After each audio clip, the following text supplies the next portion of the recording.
What's it like living here? It's alright, it's just rubbish. Rubbish. Oh, the shops are pound shops and everything now, eh? Majority jobs in the town are part-time. Packing boxes and factories and stuff like that. There's an influx of something to give the younger people something in the town, you know, whereas there just appears to be nothing. And for all the years that I've lived here, nobody's ever come up with any big ideas. Of course we have, yeah. I'm still swithering it, but swithering towards yes. Best, mate. I've been here before. To Glenrothes. I like it here. Yeah? Yeah. You're going to move up? We'll see what happens in September. Yeah. Galloway's Just Say Naw tour began late last year and it'll run all the way to September's referendum.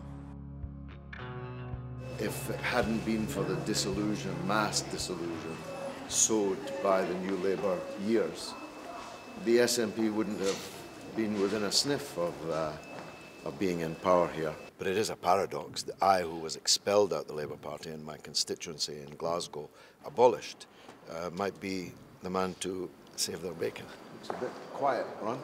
You have nothing to do with Better Together at all? Nothing. Alistair Darling is in a joint campaign with the Conservatives, which I could never do.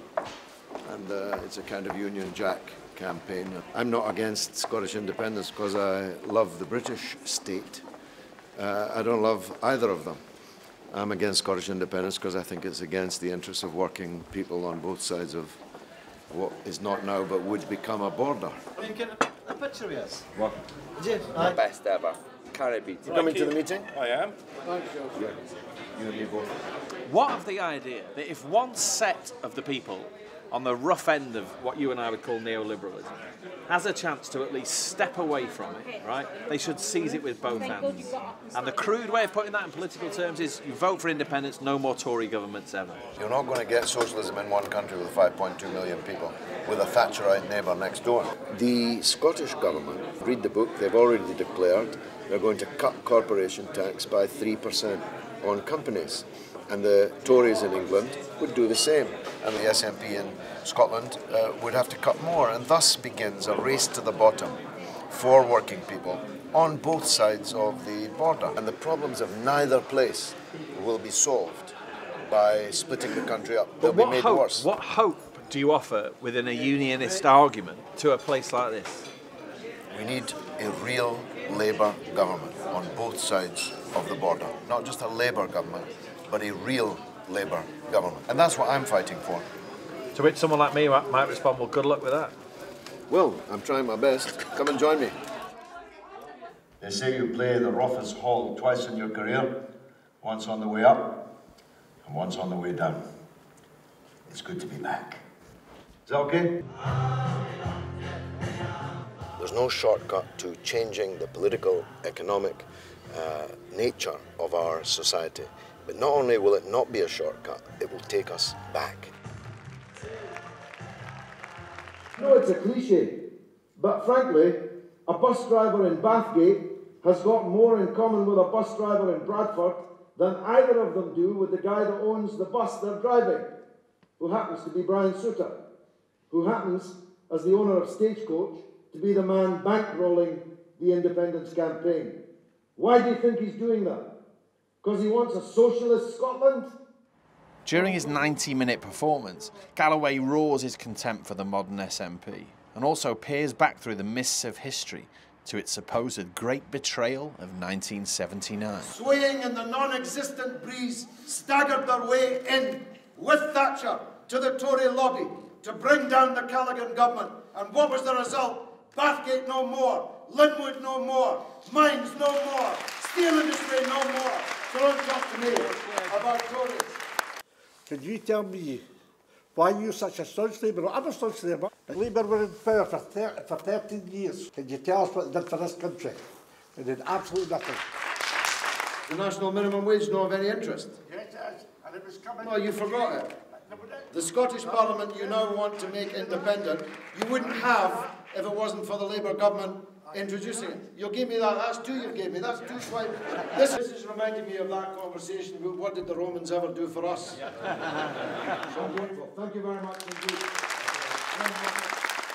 The Bear Together campaign is insipid, and you need this sparkle that he's got and the conviction and no answer. I mean, it's just no. I came here for a different look, possibly a different argument to know, and it's just the same old story. Too wee, too poor, too stupid. It's that we can't do it on our own, and we're perfectly capable.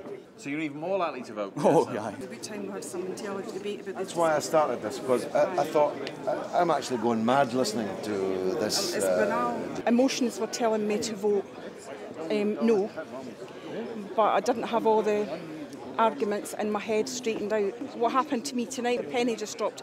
We went through the miners' strike in 1984. There was that point about solidarity between working people, and I feel that a yes vote is creating a false division. Can you take a selfie? Yeah, of course. Yeah. Thank you. I'll tweet it to you. From Gorgeous George in Glenrothes to Desperate Dan in Dundee. This used to be a Labour city, but it's now seen as an SNP stronghold. It's also somewhere where people talk about a sense of optimism and affluence, but you don't have to look too hard to find signs of the kind of poverty and inequality that sit at the heart of the whole independence debate. It's not a quantity thing, it's quality we're after. Good discussion with people, discuss the possibilities of independence, OK? We're here to meet people from the organisation Radical Independence, who share George Galloway's antipathy to neoliberalism, but think the best way out of it is to vote yes. You know, Scotland's the most energy-rich country in the EU, and yet there's folk around here who can't afford to keep their houses warm in the winter. You know, that's a national disgrace, it's a scandal, and it doesn't really need to be like that. This is a life-changing game for everybody, eh? For everybody's better, for my kids' future. And this is what should drive everybody. Yeah. So you never canvassed or door knocked to any of that? Never, before? never. Well, this is sometimes what grassroots politics looks like up close. Evening, dude. How are you doing? Hello, good. We're giving you a chat regarding yes, Scotland, Scotland's independence. Are you registered to vote? No, I don't want to be either. Is this a survey? It's just a conversation. 1 no, 2 undecided. One fella who didn't want to know anything at all. What keeps you going? Us going? Yeah. Spirit, belief. Spirit, yeah, of course. Opportunity, a future. My kids. You've still got people who are apathetic, no question. And they've got to be encouraged to believe that things can happen. Things can happen for better, you know. That's our job. That's our job. We've got to take this opportunity because we're not going to get another opportunity this good. The traditional line is Scotland, you're too wee, too poor, and well, just a bit too daft to run your own affairs. But I think people have begun to waken up to the fact that we're a rich country, we can do a better job on our own. I can see the pros and cons. I think more than anything that's what's keeping the wife sort of dithering as the con side. We've got to admit there are a few big companies that have decided to up sticks in the way. Yeah, the opportunity's there, you know, and because Scotland's a very rich country, you know, other companies like that who are their job is to make profit, are they going to walk away from a really rich country, you know? No, undecided. It's a big discussion for the whole country, and that's what we need to do. It's a big discussion for everybody, yeah. In talking about a fairer, more equal, more sustainable Scotland and all that, is there a danger it sounds dreamy and utopian, do you think? And the answer, people's instinctive answer is, good luck with that.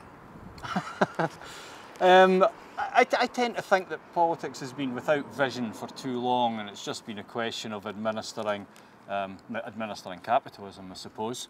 I don't think nobody's saying that independence will be a panacea tomorrow. It's a long process to build a better society. I think the idea here is that instead of selling ourselves out to inward investment, we try and build our own economy from the grassroots with more community ownership, more workers' cooperatives, more community cooperatives, and actually, as it's done in the Basque Country, and actually show that there's a different way. There's a different way of organising your economy.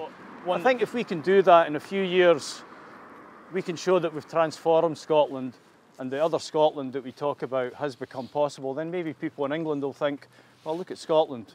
Maybe another England's possible too. So let's race to the bottom. It's sort of it's a race to the top. A gradual climb to the top. It's a gradual climb to the top. It's a nice way to put it. Somebody's got to make a start. 11 not in, 5 yeses, 2 not voting. We've got 6 yeses, 5 noes, 6 don't knows.